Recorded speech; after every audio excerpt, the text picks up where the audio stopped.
할렐루야. 예, 옆에 있는 분, 앞뒤에 계신 분 축복하도록 하겠습니다. 이렇게 축복하겠습니다. 볼 것 보고 들을 것 들으실 줄로 믿습니다. 라고 축복하시기 바라겠습니다. 예, 감사합니다. 예, 말씀을 읽기 전에 잠깐 언급을 해드린 바지만 사도 바울이 3차 선교 여행까지 다 마치고 예루살렘에 들어갔는데 예루살렘에서 바울을 잡아가지고 죽이려고 이미 대기하고 있는 사람들이 뭐 한둘이 아니었어요. 이게 진행되는 과정상 바로 처음부터 죽이려고 대들었다가 아니라 저 아시아에서 온 유대인들이 이미 아시아를 돌아 복음을 전했던 사도 바울을 시기하여 그때부터 죽이려고 했었는데 여기까지 쫓아왔다기보다는 절기를 지키려고 예루살렘에 왔는데 여기서 만난 거예요. 잘 걸렸다, 딱 걸렸다, 넌 이제 죽었다, 너 이젠 죽어야 돼 하면서 유대인들이 잡아서 어찌되었든 종교적으로는 신성모독, 성전모독, 예, 뭐 이런 여러 가지 죄목을 얽매여서 죽이려고 했으나 문제는 행정구역상 예루살렘은 로마가 다스리고 있기 때문에 로마의 손을 빌려서 정치적으로 로마가 죽이도록 아주 손 안 대고 코 풀려고 했던 유대인들의 계략이 여지없이 낱낱이 다 드러났죠. 그래서 사도 바울이 바로 잡히게 됩니다. 그리고 거기 예루살렘에서 사도 바울을 죽이려고 테러를 가하려고 준비하고 있었던 40명 이야기도 알고 계시겠지만 그 이야기를 알고는 로마가 군인 470명을 동원을 해서 예루살렘에서 총독이 머물고 있는 총독의 관저가 있고 감옥이 있는 가이사라로 옮겨갑니다. 왜일까요? 왜 그런 수고로움과 왜 그런 번거로움으로 사도 바울을 옮겨놓고 숨겨놓고 가두어 놓는 것일까요? 이유는 딱 하나입니다. 바울이 로마 시민이었기 때문에 그래요. 로마의 시민은 재판도 받지 않고 함부로 신문을 받지 않습니다. 함부로 고문받지도 않습니다. 그리고 로마의 시민은 제1시민인 황제에게 재판을 받을 권리가 있어요. 그래서 사도 바울을 함부로 대할 수가 없었던 겁니다.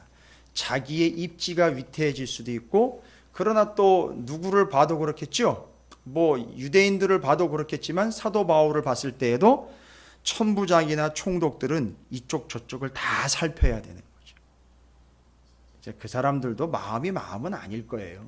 자기 자리도 지켜야 되고 여기 있는 유대인 마음도 건드리면 안 되고 더군다나 사도 바울은 또 로마 사람이에요. 이거 어떻게 해야 될까? 이걸 어떻게 하지 못하여 벨릭스라는 총독은 2년 동안이나 아무 조치도 취하지 않고 그냥 처박아 놨어요. 바울을요. 그 감옥에다가 가이사라의 감옥에다가 그냥 처박아 놨습니다. 세월만 가라시고요. 여기 누가 다른 총독이 오면 알아서 하겠거니 하는 이런 방식이었죠. 그러니까 자꾸 어려운 일, 복잡한 일에는 손을 안 대려고 하는 거예요. 그랬다가 자기가 어려워지거나 자기 직책, 그 벨릭스가 얼마나 용이 주도할 뿐만 아니라 성공지향적인 인물이 아주 교활한 인간인지는 이미 성경을 통해서 다 드러났습니다. 그런데 2년여의 시간이 지나고 베스도가 총독으로 다시 부임을 합니다. 어영부영 여러분 제가 새벽기도 때 잠깐 말씀드렸는데 이 벨릭스와 베스도 사이에 벨릭스에서 베스도로 총독 권한이 옮겨지면서 공백 기간이 잠깐 생겼었거든요. 그러니까 새로운 총독인 베스도가 오기 전에 벨릭스가 사임을 하고 베스도 부임하기 전에 중간에 약간 뜬 시간이 있었습니다. 여러분 이 중간에 뜬 시간에 유대인들이 바로 틈을 치고 들어와 그래요. 잠깐 이 공백이 생기는 그 틈을 치고 들어와가지고 그때 무슨 일이 있었느냐? 예수님의 형제인 야고보 사도를 죽입니다. 하여튼 조금만 틈만 보이면 거길 비집고 들어가가지고 자기들 목적한 거라든지 자기들 뜻에 맞지 않는 것은 제거하거나 자기들 뜻대로 뒤집어 엎으려고 하는 이 유대인들의 속성이 그들 뭐 유대인들이라고 그러기보다는 사두개파가 중심이 된 대제사장 세력과 정치 종교 지도자인 바로 유대인들의 그 머리들이 이런 생각들을 한시도 놓지 아니하고 계속 그런 삶을 살아왔던 거예요.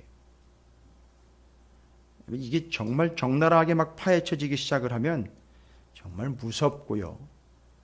그 사람들은 바울은 감옥에 2년 동안 갇혀 있었지만 잘 보십시오. 보이지 않고 들리지 않는다고 모를 게 아니고 바울은 가이사라에 2년 감옥 생활하는 동안에 그 예루살렘에 있는 종교 지도자들이라고 나서고 표현상 좀 이해를 하십시오. 이건 나서는 게 아니에요. 정말 엄청 나대는 거예요. 그 사람들은 자기의 권력과 권한을 가지고 그 제사를 얼마나 많이 드렸겠어요. 성전에서요. 성전에서 2년, 그러니까 그 잠깐 비교하는 거예요. 바울이 감옥에 갇혔던 2년과 예루살렘의 성전 지도자들이 2년 동안에 지내온 삶을 좀 비교를 해보자고요. 바울은요, 뭐 볼 것도 못 보고 들을 것도 제대로 못 듣고 감옥 안에 처박혀 있었습니다. 그러나 이 유대 종교 지도자들은요, 예루살렘에서 제사라는 제사는 죄다 드렸어요. 제물이라는 제물은 죄다 갖다 끌어다가 제물을 잡아가지고 피 뿌려가지고선 뭐 용서받네, 어쩌네, 하나님 받으시네, 어쩌네 이러면서 예배다운 예배라고 뭐 지대들은 엄청나게 예배를 드리고 엄청나게 기도를 했을 거예요. 근데 2년 뒤에 보십시오. 바울하고 이 종교 지도자들하고 비교를 해보세요. 얼마나 예배를 했고, 얼마나 제물을 많이 드렸고, 얼마나 기도를 많이 했겠습니까? 근데요, 바뀐 건 아무것도 없어요. 아무것도 바뀐 게 없어요. 예배를 수십 번을 드리고, 기도를 수도 없이 했고, 제물을, 귀한 제물을 몇백, 얼마만큼의 숫자가 측정되지도 않을 만큼의 수많은 제물들을 잡아 드렸지만, 변화가 없어요. 오히려 그게 그들한테는 더 무거운 짐이 되어버렸다는 사실이에요. 분명 사도 바울은 가이사라의 감옥에서 아무런 조치도 받지 못하고 2년 동안이나 썩었습니다. 그런데 잘 보십시오. 바울은 감옥에 갇혀 있는 동안에 분명히 하나님의 뜻으로 무엇을 받아들였죠? 하나님이 사도 바울, 너 지금 죽을 수 없다. 죽지 않는다. 로마까지 가야 된다. 거기 가서 여기서 전하는 것처럼 거기서도 또 전해야 된다. 요즘에 뭐 이 북과 미국, 우리나라, 이 중국, 러시아, 일본 뭐 난리도 아니에요. 뭔 게임 보는 것 같아요. 요즘에는. 참. 게임도 그런 다이나믹한 게임은 없을 거예요. 여기가 붙었다 그러면 또 저기서 딱 붙어버리고 또 여기서 떨어졌다 하면 저기서 또 떨어지고 막 이런 그 이상한 관계들 속에서 이게 대한민국이 중간에 끼어가지고선 이래야 되는지 저래야 되는지 막 고민을 앓고 있죠. 정말 이건 뭔 게임 같아요. 이 게임도 이런 게임은 없을 거예요. 와, 대단합니다. 자, 이런 열강과 강대국 사이에 끼어 있는 우리나라의 이야기들. 그다음에 이 제국이라는 이 거대 세력 아에 잡혀 있는 거예요. 마치 그때 지금 얼마 전에 비행기가 북한 상공으로 들어갔다가 나오는데 그게 얼마나 시끄러웠어요. 근데 그 비행기에 얼마나 많은 아주 강력한 폭탄이 실려져 있는지. 요즘 폭탄은 뭐냐 하면 그냥 떨어뜨리면 지표면에서 터지는 게 아니라 이게 뚫고 들어가서 그 안에서 터져요. 벙커 버스터라 해가지고 들어가서 그 안에서 그 공간을 완전히 박살을 내버리는, 뚫고 들어갔어요. 제가 왜 이런 얘기를 드리느냐 하면 바울이 바로 그런 용도로 이미 예정이 되어 있는 사람이에요. 하나님이 이해하십시오. 표현을 죽음의 백조라고 불리는 뭐 B1B 거기에 실어가지고 거기다 갖다 떨구는 봉타처럼 이미 사도 바울은 하나님께서 로마라는 그 심장부에다 갖다 터쳐가지고 거기서 복음을 펼쳐내려고 이미 선택한 중요한 폭탄이에요. 여기서 터질 수 없어요. 이해가 되시죠? 여기서 터질 수 없습니다. 아니, 여기서 터질 리가 없어요. 여러분, 교회에서 터지시면 안 돼요. 나가서 터져야지. 맨날 교회에서 터지는 바람에 교인들끼리 서로 터져가지고선 서로 상처받았네 어쩌네 막 이러면서 아니면 나가서 터져야지. 왜 로켓이 발사대에서 지가 자폭을 합니까? 말이 안 되는 거죠. 나가서 터져야죠. 목표 지점에 정확하게 가서 떨어져가지고 거기서 터져야죠. 바울은 바로 요 역할이에요. 요 용도예요. 근데 바울은 자기 역할과 자기 용도는 분명히 알거든요. 로마에 가서 내가 터져야 된다. 이 복음이 거기서 팡 터져가지고 이게 쫙 퍼져나가야 되는데, 야, 이게 로마까지 어떻게 가느냐 이거예요. 로마까지 어떻게 가야 된다, 너 갈 거야 라는 분명한 응답은 받았어요. 거기까지 가야 되는데 이거 어떻게 가야 되느냐 이겁니다. 그래서 그 폭탄 이야기는 B1B라는 죽음의 백조에다가 매달고 가서 터치든지 핵 잠수함에다가 실어가지고 가서 터치든지 항공모함에다가 실어가서 터치든지 이건 방법론이잖아요. 그런데 사도 바울은 지금부터는 뭐가 고민이냐면 내가 어떻게 거기 가서 터질 것인가 이거예요. 난 분명히 거기 가서 터져서 복음을 거기서 전해야 되는데 어떻게 거기 가서 내가 정확하게 복음을 전해 그 심장부를 가격을 할 것이냐 이게 지금 고민이고 이게 궁금한 거예요. 어떻게 거기까지 갈 것인가. 여러분 잘 보십시오. 바울이요. 여러분이 보셔도 아시겠지만 예루살렘에서 바울 잡아 죽이려고 계속 고소 고발을 하려고 했던 그 종교 지도자들이 와가지고 수도 없이 고소 고발을 해도 증거가 안 나오는 거예요. 여기 베스토가 총독가 얘기한 거예요. 대부치 얘기를 들어봐도 뭐 똑받은 증거를 대지를 못하고 있다. 뭐가 결론이 안 난다 이거. 이게 횡설수설하고 말도 안 되는 자기네 얘기만 자꾸 하고 있고 자기네 법정에서 자기네 법, 자기의 종교법에 의해서 뭐가 문제라는 얘기를 하는데 적법한 절차 로마법에 의해서 뭔가 위법 걸리는 게 없다는 거예요. 답답하다는 거예요. 메스도의 얘기예요. 그래 2년이라는 시간이 흘러갑니다. 아무것도 못하고 아무 손도 못 쓰는 채로 그냥 갇혀있는 것처럼 2년이라는 시간이 간 것 같은데 아니요. 여러분 사도행전 25장은 상당히 중요한 의미를 가지고 있는 게 뭐냐면 바울이 그 예루살렘에서 붙잡혀 가이사라로 옮겨간 2년 동안 이건 이미 새벽기도 때 쭉 나눈 본문이에요. 근데 지금 정리를 연결해서 하는 겁니다. 가이사라의 감옥에 총독이 직접 주관하는 감옥에 갇혀있는 2년 동안 도대체 뭘 했을까? 예? 그러니까 보지 못하고 듣지 못하는 걸로 처박혀 있었다라고만 이야기하면 그냥 세월만 갔다라고 이야기하면 본문을 너무 터무니없이 보는 것이고 2년 동안 도대체 그 감옥에서 도대체 뭘 했을까요? 사도 바울은. 여러분 이걸 발견해내는 게 핵심이에요. 이게 발견이 돼야 그 다음이 풀려버립니다. 쭉쭉쭉. 뭐 이미 새벽에 나눈 바기 때문에 깔끔하게 다시 간단하게 정리합니다. 사도 바울이 감옥에서 2년 동안 뭘 했을까요? 여러분 사도 바울 감옥 생활에 익숙한 사람이죠. 그렇죠. 감옥에 한두 번 갇혀본 사람이 아닌 거죠.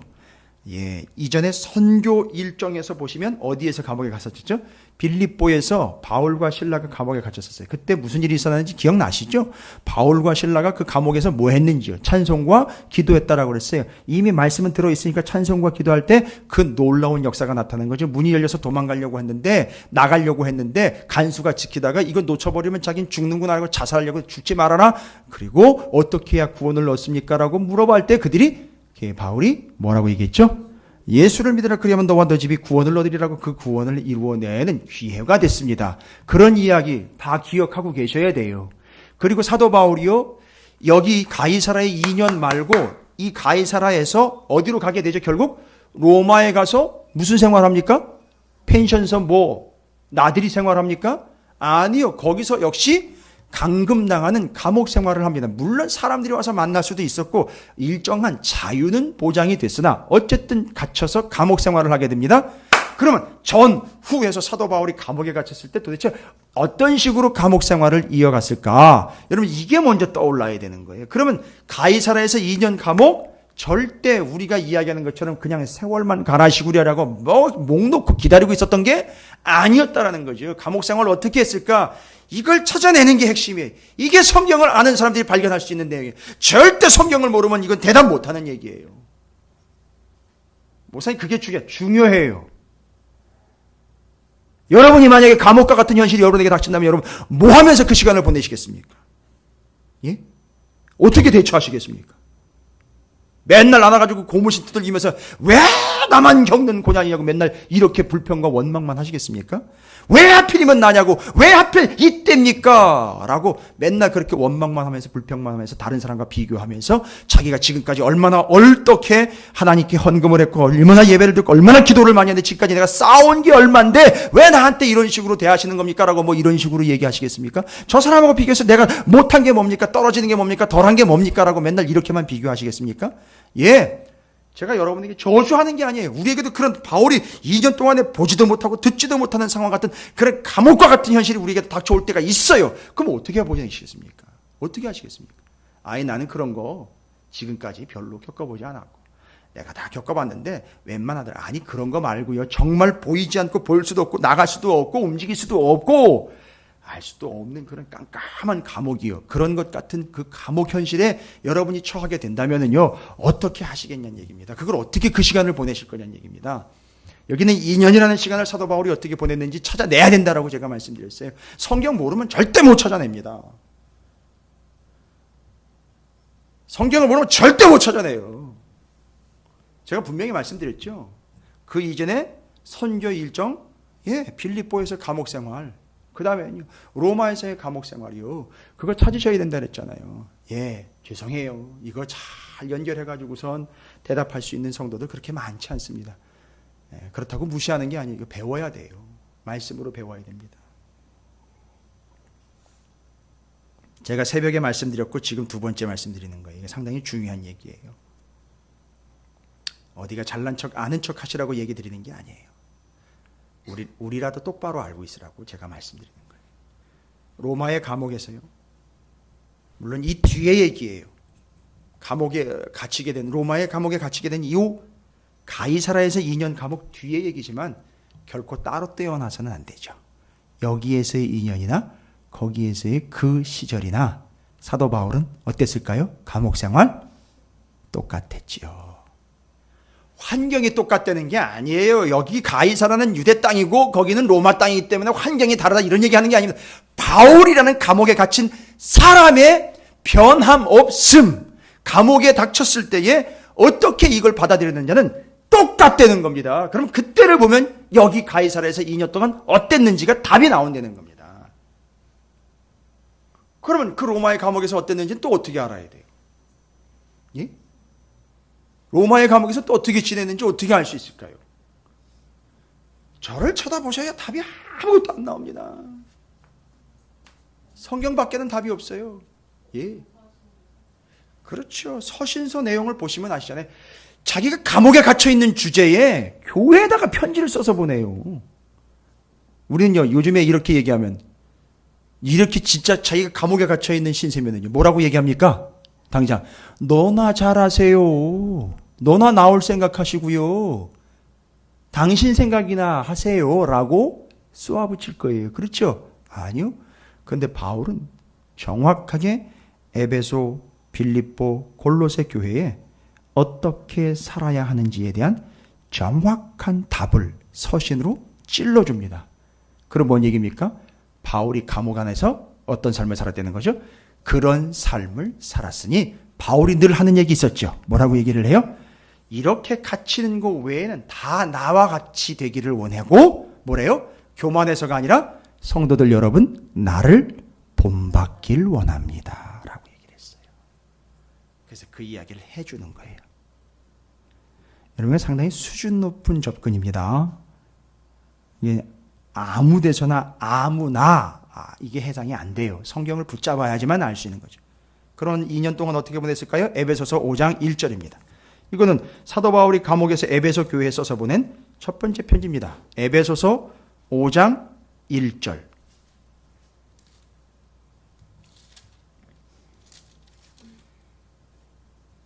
에베소 교회가 얼마나 중요한 교회인지 에베소서를 바울이 써서 보냈고 에베소 교회에 쟁쟁한 담임 목사님들이 여러분 다 아시는 유명한 목사님들이에요. 다. 사도 요한이 마지막. 거기서 예수님의 어머니 마리아가 장사를 지내게 되었고 저쪽에 요한계시록에 가면 7교회의 편지, 아시아에 보낸 7교회의 편지 제일 넘버 1으로 등장하는 교회가 에베소 교회예요. 이 정도 되면 에베소가 어떤 위치인지 아실 거예요. 3차 선교 여행 때 상당히 중요한 선교의 센터 역할을 했고 두란노 서원. 이 정도 단순하게만 이야기해도 이 정도고요. 에베소 교회의 사도 바울이 감옥에 갇혔을 때 편지하는데 에베소서 5장 1절에 그러므로 사랑을 받는 자녀같이 너희는 하나님을 본받는 자가 되고 라고 이야기합니다. 여러분, 하나님을 본받는 자가 된다는 것은 하나님을 단순히 따라하는 따라쟁이를 이야기하는 게 아니에요. 하나님을 본받는다라는 말은 그 안에 뭐가 담겨 있냐면, 하나님을 본받는다라는 말은 다른 말로 하면 하나님을 드러낸다라는 거예요. 이게 무슨 얘기입니까? 감옥 안에서도 하나님을 믿는 자답게 주의 영광을 위하여 살아가고 있다는 얘기입니다. 마치 누구처럼요? 제가 이미 새벽에도 한 인물을 얘기를 했어요. 감옥에 있는데도 그를 통해 하나님이 드러나요. 감옥에 있는데도 하나님이 그의 삶을 통해 드러나고, 그래서 사람들이 그에게 들러붙어요. 그렇죠. 꿈을 꿨을 때 들어와 묻고, 그가 형통하고 있다는 것을 알고 하나님이 함께 한다는 걸 봤어요. 이게 바로 요셉 이야기죠. 그러니까 사도 바울은 하나님을 본받는다는 건 하나님 뜻대로 살아가는데 그 결과가 어떻게 됐다? 그것이 그 하나님을 드러내는 삶을 살게 되었다. 여러분, 바로 이겁니다.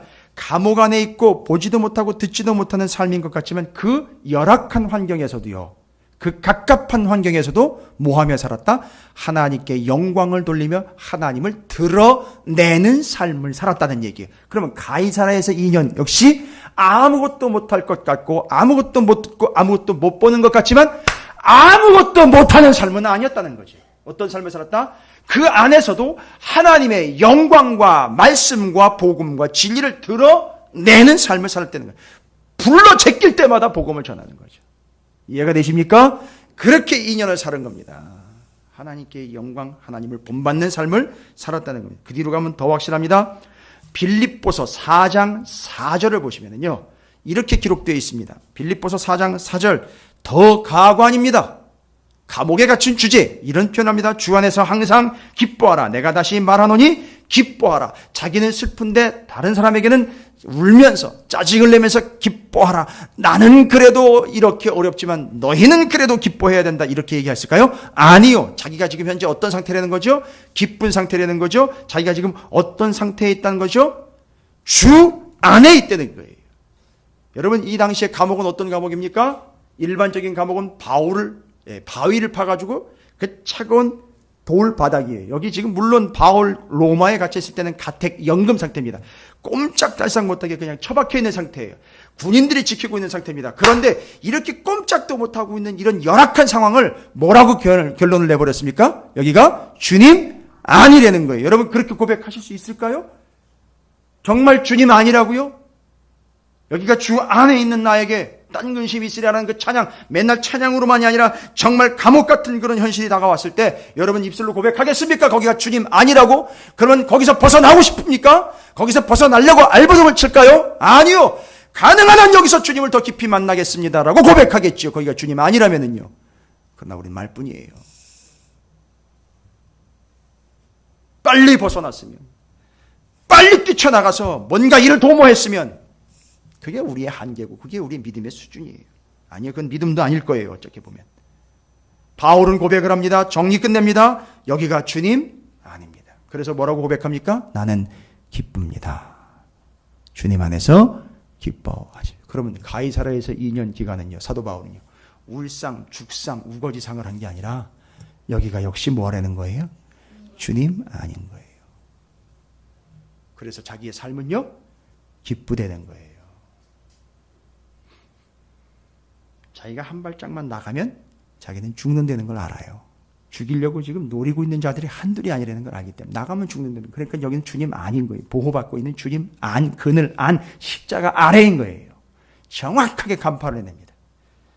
거기서 끝나지 않습니다. 골로새서 3장 1절부터 2절까지의 말씀입니다. 뭐 순서대로예요. 에베소서, 빌립보서, 골로새서 순서대로 갑니다. 빌립보서, 그 다음에 골로새서 3장 1절과 2절입니다. 그러므로 너희가 그리스도와 함께 다시 살리심을 받았으면 위의 것을 찾으라. 거기는 그리스도께서 하나님 우편에 앉아 계시느라 위의 것을 생각하고 땅의 것을 생각하지 말. 이제 정리되시겠어요? 사도 바울은요, 지금 현재 감옥에 갇혀 있는데 뭐 했다는 얘기죠? 이 땅에서 내가 어떤 삶을 살아갈 것이고 여기서 일이 어떻게 풀릴 것이고 이게 어떻게 진행될 것인가 이런 문제를 고민하며 고심한 게 아니라 그 감옥에 갇혀있는 상황에서도 이 사람은 자유를 얻고 있습니다. 뭐예요? 어떤 자유입니까? 위의 것을 바라며 위의 것을 소망하며 위의 것을 기다리며 위의 것을 생각하면서 마음껏 자유를 누리고 있습니다. 감옥 안에서 뭐 했을까요? 가이사랴에서 2년 동안 보십시오.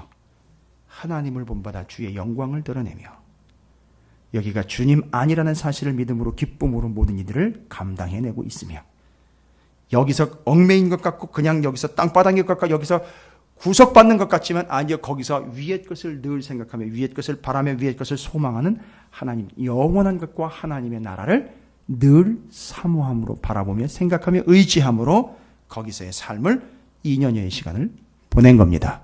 자, 이게 왜 중요하냐? 요렇게 보냈기 때문에 베스도 앞에 섰을 때에 유대에서 또 자기를 고발하는 사람들이 수두룩하게 와가지고 저놈 죽여야 됩니다. 좀 옮겨주시죠. 우리 예루살렘으로 옮겨주시죠. 이런 여러 가지 유혹들 가운데 바울이 한마디 딱 던져냅니다. 아하! 깨닫습니다.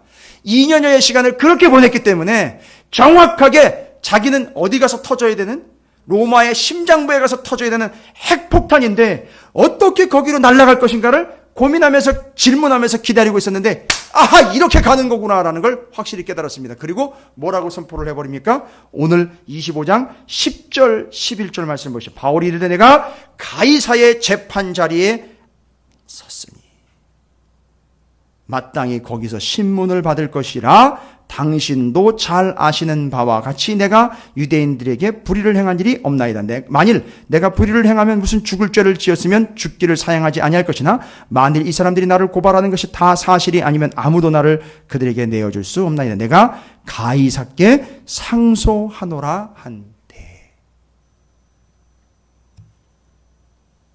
바울이 그냥 감정적으로 이야기한 거 아니면 나 여기서 황제께 상소합니다. 이 한마디가 결과적으로 어디까지 가게 됐다는 얘기죠? 로마까지 가게 됐다. 아하, 이게 바울과 2년여의 시간을 그렇게 에베소서, 골로새서, 빌립보서를 여러분이 먼저 살펴보신 바처럼 그런 삶을 2년 동안 살아왔기 때문에 감옥에서요.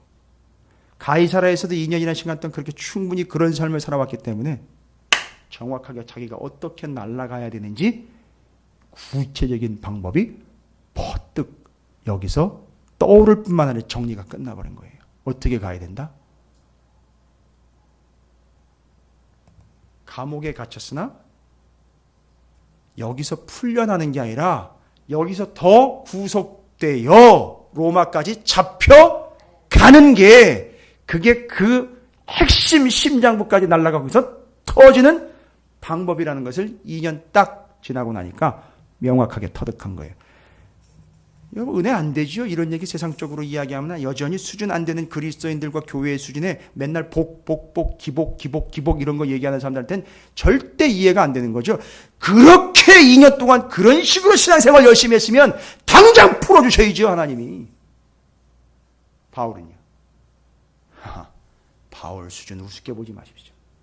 바울을 너무 얕잡아 보지 마십시오. 죄송합니다만 여러분 수준 몇 천 배 이상입니다. 제 수준보다도 몇백 배 이상이에요. 바울 우습게 보지 마십시오. 바울은 절대 여기서 어떻게 풀려나갈까?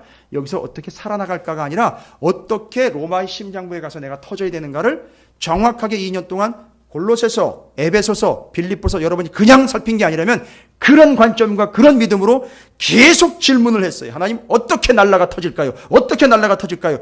자기가 풀려지는 게 아니라 더 구속되고 더 억압받아 더 틀에 의해서 지금으로 이야기하면요. 더 재판받고 더 고민해야 되고 더 아파가지고요. 더 올무에 걸려서 자기가 끌려감으로 인하여 거기서 내가 역할을 다하게 된다는 것을 정확하게 깨달은 거예요. 그래가지고 황제 재판 받겠습니다. 딱 이래버린 거예요.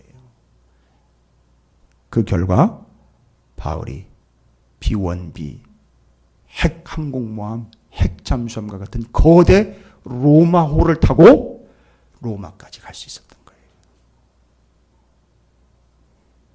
지금 여기 보십시오. 바울이 그냥 배째라는 식으로, 에라 모르겠다라는 식으로, 될 대로 되라라는 식으로 난 황제한테 갈 거예요. 배째요. 아니요. 모르면 이런 얘기도 못해요. 정말 모르는 사람들은 뭐라고 얘기할까요? 왜 내가 잘못한 게 없는데 왜 자꾸 나를 못 살게 굽니까? 나 당장 풀어주세요 라고 이야기한다는 거죠. 그러나 바울은요, 잘못한 거 없어요. 정말 없습니다. 정말 잘못한 거 없습니다. 무죄입니다. 사람들이 계속 얘기해요. 벨릭스도 베스도 계속 얘기하는 거예요. 무죄, 혐의가 없다는 거예요. 그런데 혐의 얘기가 아니잖아요. 지금 우리가 혐의 얘기하는 거죠. 사명 얘기하는 거잖아요. 사명과 혐의를 헷갈려 하지 마십시오. 제발이지. 우리는 혐의를 치면 죽을 죄인입니다. 뭔 얘기를 하겠습니까? 그냥 거기서 죽어도 할 말이 없는 죄인이라고. 혐의를 치면요, 혐의점에 의하면 투성이에요, 투성이. 그러나 사명을 주셨잖아요. 그러면요, 그 사명 때문에 가야 되는데 어떻게 가야 되냐는 얘기죠. 어떻게 깨달았습니까? 2년 동안 그런 삶을 사는 거죠. 가이사랴의 감옥에서, 로마의 감옥에서 살았던 것처럼 그렇게 살았습니다. 하늘만 바라보면서, 위의 것만 바라보면서, 주 안이란 기쁨이라는 그 놀라운 은혜를 누리면서, 주의 영광을 위하여 주님을 본받으면서 주님을 드러내면서 그 감옥에서 2년 살았더니만 정확하게 답을 얻은 거예요. 나 이렇게 가는 거구나. 자, 더 재판 받겠습니다. 나 채우세요. 더 갚으세요. 더 재판으로 나를 더 얽어매십시오 하고 로마로 지켜가게 됩니다. 그리고 로마에 가서 터져버립니다. 그 결과 몇 년 뒤에요? 그로부터 250년 뒤에 로마의 복음, 그 교회, 기독교가 공식 인정이 돼요. 공식 인정이 된다고요, 로마에서. 그 시작이 뭐냐? 바로 로마. 거기에 가서 터져버린 바울 때문에 그 일이 가능했다라는 이야기입니다. 이거를 어떻게 알 수 있었을까요? 2년 동안 다른 사람들은 보지도 못하고 듣지도 못하는 처박혀 있는 것 같은 사도 바울이 2년 동안에 거기서 그런 삶을 살았기 때문에 정확하게 순간 내가 황제의 재판을 받으러 가면 거기 가서 터지는 것이다. 이걸 깨닫고 그렇게 담대하게 이야기를 했고, 그것이 사명이 되어서 혐의 벗고 사명 터지고 거기서 복음 터져 생명으로 구원해내는 모든 영혼들에게 복음을 전할 수 있는 귀한 기회가 왔다는 거예요. 이게 바울이에요. 여러분, 그렇게 해서 깨달은 거예요. 그래서 25장이 그런 틀에 의해서 정리가 됩니다. 그러니까 여기 뭐 아그리빠가 오고 버니게가 오고 베스도가 오고 벨릭스가 오고, 바울은 그런 데 관심 없어요, 여러분. 누가 총독이 되고 누가 그다음 여기 헤롯 왕가의 아그리빠이잖아요. 이 유대 왕으로 지금 분봉 왕으로 책정이 되었던 헤롯 왕가들 이야기한, 누가 오는지 그거 관심 있는 거 아니에요. 나는 그저 로마의 황제한테 재판받으러 가야 되는 거지요. 그러니까 당신들이 나를 죄인 취급을 하든 뭘 하든 난 상관없습니다. 나는 로마까지 가야 된다는 거죠. 가서 내 사명 감당해야 되는 거죠. 난 혐의점에 관심 없습니다. 나는 내 사명에 관심 있습니다. 누가 와도 관심 없어요. 나는 가야 된다는 거죠. 그런데 이 방법으로 간다는 거죠. 그러니까 사도 바울이, 자, 이 뒤로 가보십시오. 사도행전 뒤쪽으로 가면 로마의 배를 타고 가지요. 로마로 갑니다. 가다가 어떤 일이 발생됩니까? 배가 난파가 됩니다. 그때 담대하게 얘기를 해요. 다 죽지 않는다라고 얘기를 해요. 죽을 리 없다라고 얘기를. 왜요? 자기가 로마까지 가야 되는데 내가 여기서 터지면 안 되거든요. 여러분, 이게 된 게 아니에요. 하도 오랫동안 잡혀가지고. 아니요. 명확하게 하나님이 정확하게 내가 거기 가서 터져야 된다는 걸 알기 때문에 지금 이 배가 파산했으나 로마라는 어마어마한 항공모함을 타고 가고 있는 거예요. 절대 죽지 않습니다. 터지지 않습니다. 놀랍죠. 자, 그러나 이걸 주변에 있는 사람들은 못 봐요. 몰라요, 이거를. 지금 바울 한 사람과 선교팀 일행만 보고 있어요. 그리고 버니게가 왔든 뭐 아그리빠가 왔든 베스도가 왔든 유대에서 이 유명한 종교 지도자들이 1년에 몇 수십 번씩 제사를 드려 제물을 아무리 숱하게 잡았어도 이런 하나님의 뜻을 한 사람도 바울 외에 알아채는 사람 단 한 사람도 없었어요. 그렇죠? 그럼 여러분 어떻습니까? 여러분 지금 이제 눈이 좀 보이세요? 아무것도 못 듣고 아무것도 못 볼 것 같은 감옥에서 2년 생활을 그렇게 보낸 사도 바울이 정확하게 자기가 뭘 봐야 되고 어떻게 되는지 정확하게 깨달았어요. 그리고 내가 황제한테 재판받아야 된다는 이 얘기를 툭 튀어나와요. 여러분 그건 위법이 아니거든요. 그건 로마 시민으로서 당연한 권리를 얘기해버렸는데 자기가 얽매이는 거잖아요. 사람들 그렇게 되고 싶지는 않거든요. 그런데 빨리 풀려나고 싶은데 아니요. 되려 얽매임으로 매인바 되어 되려 그것이 사명을 감당하는 일이 되었습니다. 여러분 이런 게 보이세요? 바울은 이걸 본 거예요. 이걸 정확하게 깨달은 거예요. 내가 어떻게 로마로 가야 될지 방법이 다 나와버린 겁니다. 그러면 23절부터 27절까지 여러분이 보시면서 바울은 이런 모든 역사와 하나님의 뜻과 그 긴 팔을 봅니다. 그러나 나머지 버니게, 아그리빠, 베스도, 유대의 종교지들은 절대 보지 못합니다. 그러면 여러분, 제가 여러분에게 기대를 걸게요. 여러분은 이제 이걸 제3자의 입장이 아닌 우리가 바로 그걸 당할 수 있는 장본인, 당사자 입장에서 한번 이 본문을 보십시오. 보지 못하는 것을 좀 보시기 바랍니다. 우리는 보고 들을 수 있기를 바라는 마음으로 잘 보시기 바랍니다. 23절부터 27절까지 이들은 보지 못하는 이들에 대한 이야기가 나와 있습니다. 우리는 여기서 이제 뭘 봐야 되느냐? 이 속에 담겨 있는 누가가 이 사람들의 이 행태를 기록해 놓은 것은 그걸 그대로 묘사하려고 하는 게 아니라 그 속에 담겨 있는 이 사람들은 보지 못하나 바울이 보고 선교팀이 보고 이 성경을 읽는 성도들이 보게 될 것을 좀 제대로 보라고 기록을 해놓은 거예요. 뭐죠? 이튿날 아그리빠와 버니게가 크게 위엄을 갖추고 와서 천부장들과 시중에 높은 사람들과 함께 접견 장소에 들어오고 베스도의 명으로 바울을 데려오니. 여러분 잘 보십시오. 바울은 이미 다 터득했어요. 바울은 이미 자기 사명 끝냈습니다. 자기가 어떻게 가야 되고 끝까지 가야 된다는 이미 다 끝났어요. 그렇죠?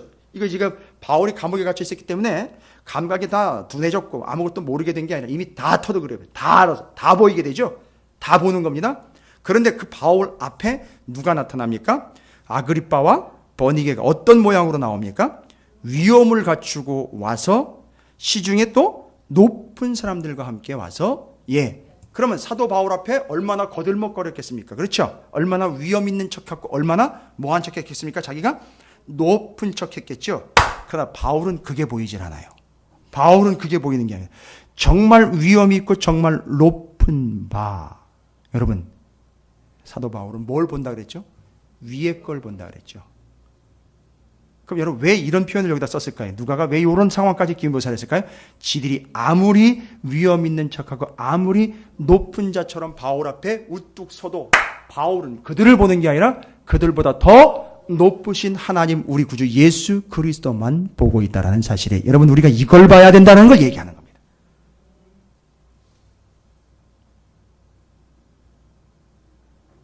고난의 뒤편에 있는 걸 보라고 하는 이 찬양가 가사도 있습니다.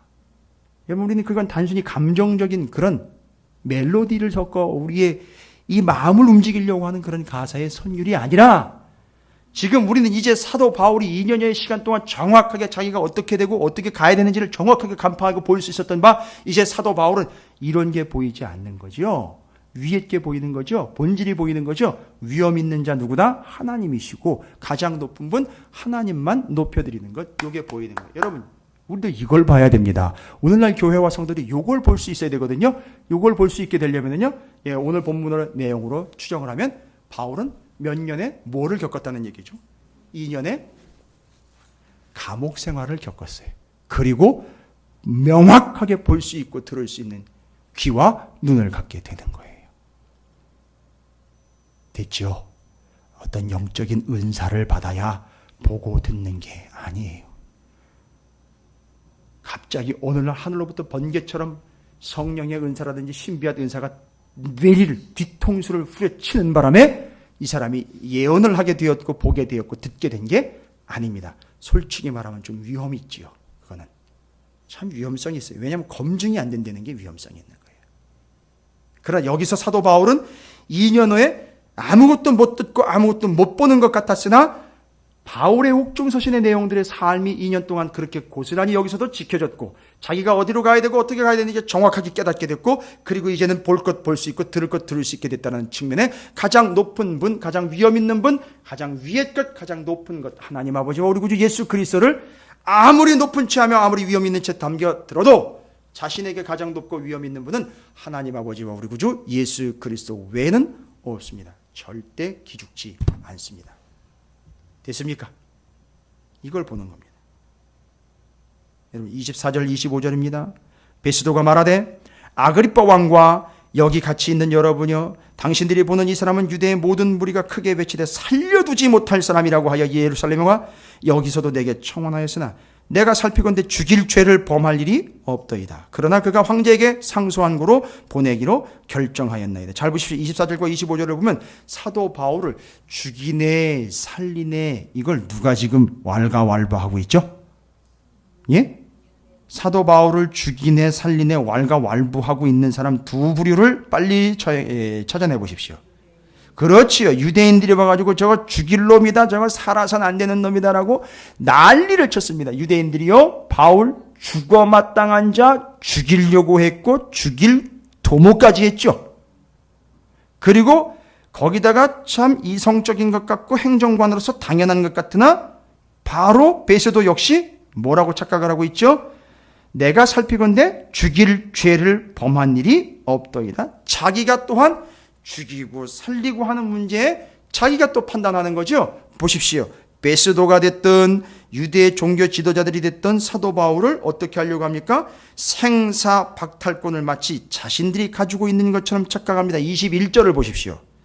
바울은 황제의 판결을 받도록 자기를 지켜주기를 호소함으로, 글쎄요, 저는 이 표현이 좀 마음에 안 드는 표현이고 의심스러운 표현입니다. 바울이여 살려달라고 호소를 했대요. 자기를 살려달라고 호소했대. 아닌데요. 앞에 보시면 11절 보십시오. 만일 내가 불의를 행하여 무슨 죽을 죄를 지었으면 날 죽여라. 그렇지요.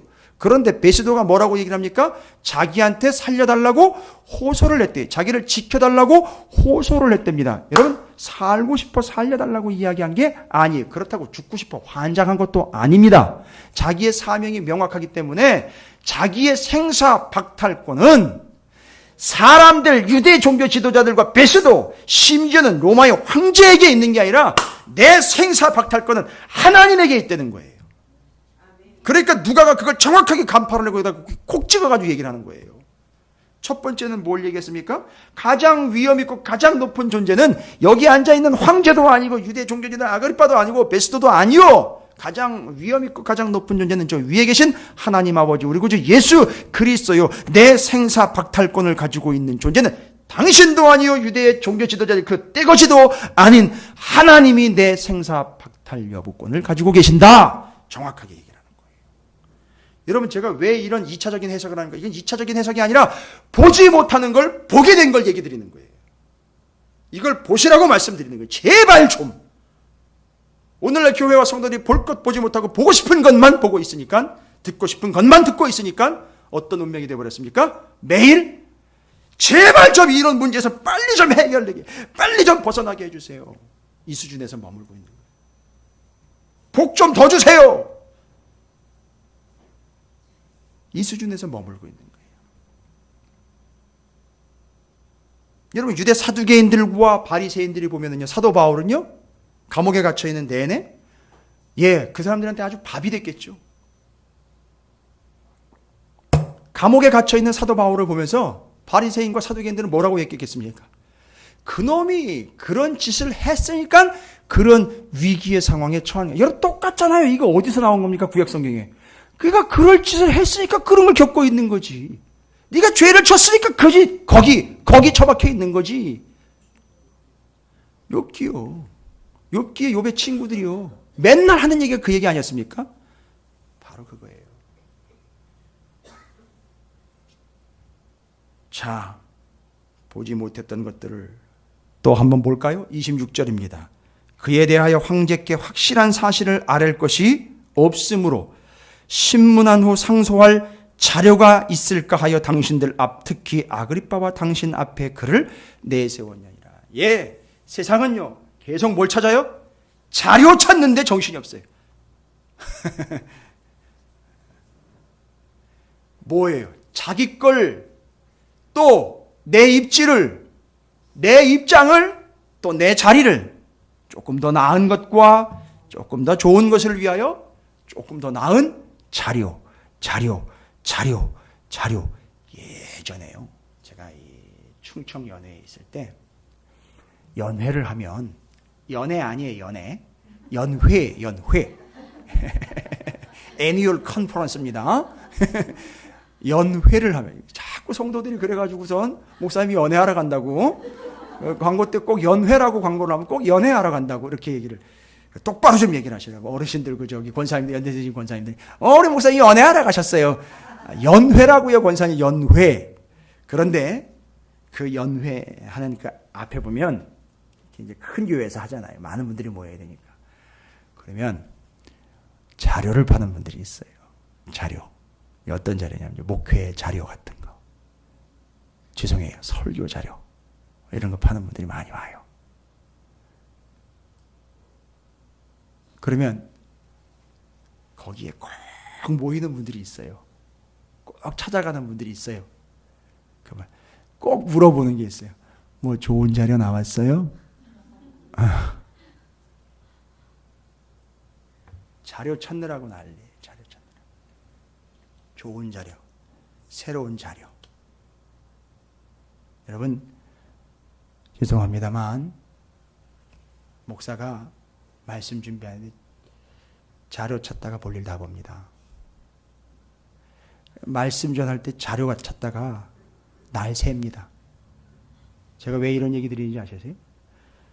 여기 베스도는 사도 바울을 어떻게 하든지 기소를 해야 되고 하니까 뭘 찾는다고요? 자료를 찾습니다. 그런데 사도 바울이 한마디 한마디 내던지고 내뱉는 거 보십시오. 사도 바울은 절대 자료에 근거하지 않습니다. 뭐에 근거합니까? 성경에 근거합니다. 자료 아니에요. 자료 아닙니다. 절대 자료 아닙니다. 성경이에요. 사도 바울은 구약 39권의 자료를 누구에게, 죄송합니다. 자료라 갔다. 39권의 내용을, 그 39권의 말씀을 어디로 정리를 하느냐면 예수 그리스도의 십자가와 부활로 정리를 완벽하게 해버립니다. 그리고 그걸 사람들에게 전하는 거예요. 됐습니까? 그러니까 사도 바울은 자료를 수집하지 않고요. 말씀을 있는 그대로 쏟아붓습니다. 그러니까 자료와 말씀으로 승부 걸면은요, 자료가 감당을 못합니다.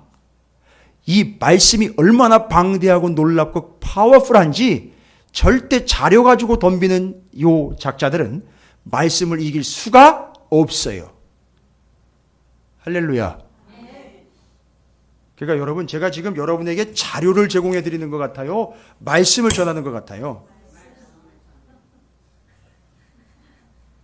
이게 지퍼가 지금 떨어져가지고 너덜너덜하는 바람에 걸려서 소리가 났습니다. 죄송합니다. 여러분, 자료 찾는 목사들 쫓아다니지 마세요. 자꾸 또 성도들이요, 교회에서 친교 나누고 교제 나눌 때 이젠 교제도 부족해 또 자료까지 끌어대가지고 얘기하는 사람들, 절대 그런 사람들하고 친하게 지내지 마세요.